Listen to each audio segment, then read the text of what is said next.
Before we begin today's program, I'd like to recognize Don Kirkpatrick, a legend in our field.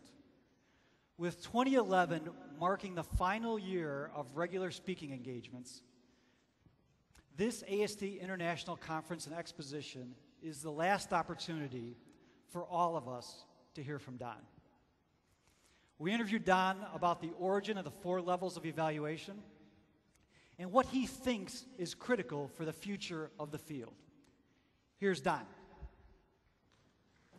You know, that's about the most common question I'm asked. How did you come up with the 4 levels? And I tell you, it's a long story, but I was teaching at the Management Institute at the University of Wisconsin, and I had my master's degree from the School of Business. I decided I want to get my PhD. And in doing that, I decided I'm going to do evaluating the program I was teaching in. Between then and that was in 1954, when I got my PhD, I had gone to the School of Education and evaluated the programs, basically 1 and 2, but I had said something. I said, the day of reckoning probably is going to come when top management's going to look for more than level 1 and level 2, which are reaction learning.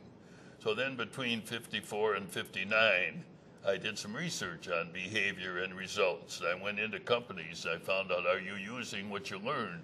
And if so, what can you show any evidence of productivity or quality or more sales or anything from it? So I did some research. And then in 1959, Bob Craig, editor of the ASTD Journal, called me and said, Don, I understand you've done some research on evaluation. Would you write an article?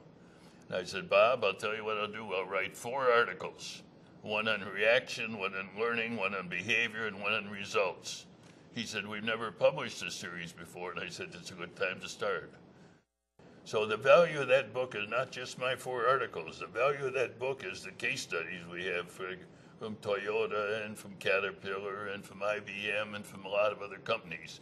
And people have been able to look at those case studies and say, well, here's a reaction sheet I'm going to use, or here's how I'm going to measure learning, or here's what I can do to measure behavior, or here's what I can do to measure results. And that is one of the reasons why it's been so popular throughout the world, is because the case studies are not just my concepts and theories and principles and techniques. So I would suggest the real key to the future is to build this partnership with managers, get them on board.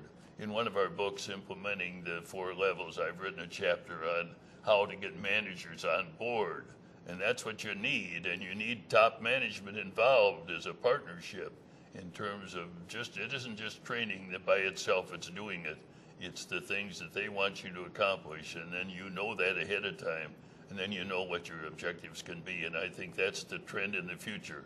And if you want to be successful in the training profession, let me suggest you take that advice about to get managers on board, and starting with them saying, if you want this program, what do you want us to accomplish?